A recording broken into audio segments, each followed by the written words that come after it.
নির্বাচনী প্রচার চালাতে 2 দিনের সফরে উত্তরবঙ্গে যাচ্ছেন জামায়াতে ইসলামের আমির ডাক্তার শফিকুর রহমান।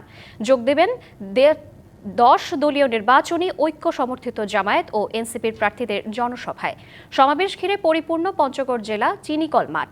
বাংলাদেশকে একটি সন্ত্রাসমুক্ত সুন্দর দেশ হিসেবে গড়ে তুলতে সবাইকে ঐক্যবদ্ধভাবে ভূমিকা রাখার আহ্বান জানান নেতারা।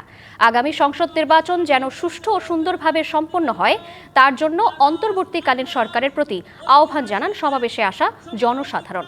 তারা মনে করেন সুষ্ঠু নির্বাচন হলে বিপুল ভোটে জয় লাভ করবে তাদের পছন্দের প্রার্থী।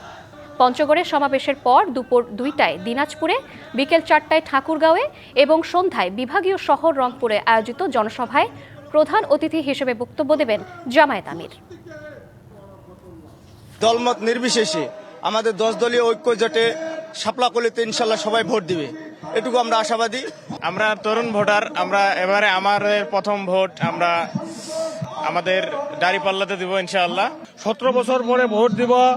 আমাদের একটা আকুল আবেদন, আমরা সৎ লোকের শাসন চাই। সবাই ইনশাআল্লাহ চাঁদাবাজ মুক্ত, একটা সন্ত্রাস দুর্নীতি মুক্ত একটা নির্বাচনের আশা আমরা করতেছি। পঞ্চগড়ে নির্বাচনী সমাবেশে যোগ দিচ্ছেন জামায়াতে ইসলামের আমির ডাক্তার শফিকুর রহমান। সেখানে আছেন সহকর্মী হাসান আল মামুন। মামুন, সমাবেশে জামায়াতে কেমন দেখছেন? কখন বক্তব্য রাখবেন জামায়াত আমির? বিস্তারিত জানাবেন।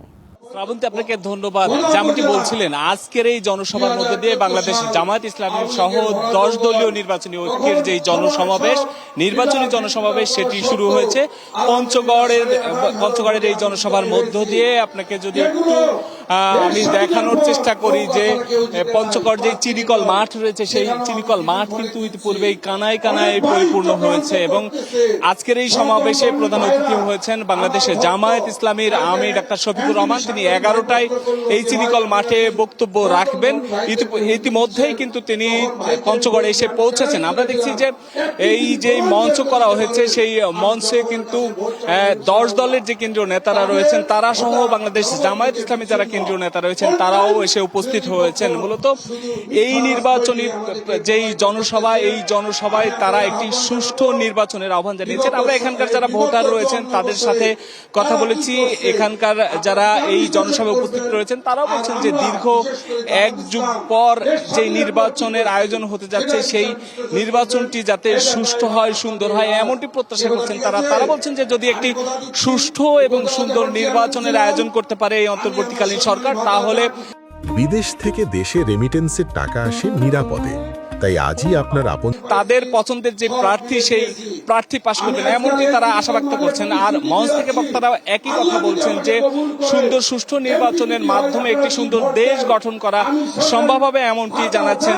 ইতিপূর্বেই কিন্তু বিভিন্ন দলের যেসব নেতা রয়েছেন 10 দলের, তারা বক্তব্য রাখছেন এবং জামায়াত ইসলামীর আমির আসার পরেই কিন্তু তিনি বক্তব্য রাখবেন। আর আরেকটি তথ্য জানিয়ে রাখতে চাই যে বেলা 11টায় এই জনসমাবেশ শুরু হওয়ার কথা থাকলেও কিন্তু সকাল 8টার মধ্যেই কিন্তু জনসমাগম শুরু হয় এবং 9টার কিছু পর সময় কিন্তু এই চিনিকল মাঠ পেরিয়ে যে উত্তর, দক্ষিণ এবং পূর্ব পশ্চিম পাশের যে জায়গাগুলো রয়েছে সেই জায়গাগুলো কানায় কানায় পরিপূর্ণ রয়েছে। আজকের এই সমাবেশের মধ্য দিয়ে তাদের যে নির্বাচনী জনসভা সেটি শুরু হয়েছে। মূলত এই জনসভার পরে তারা দিনাজপুর, ঠাকুরগাঁও এবং রংপুরের জনসভার মধ্য দিয়ে তাদের নির্বাচনী কার্যক্রম, নির্বাচনী যে জনসভা সেটি শেষ করবেন। তো রংপুরের পঞ্চগড়ের চিনিকল মাঠ থেকে আমার কাছে এই ছিল সর্বশেষ। শ্রাবন্তী। মামুন, আপনাকে ধন্যবাদ।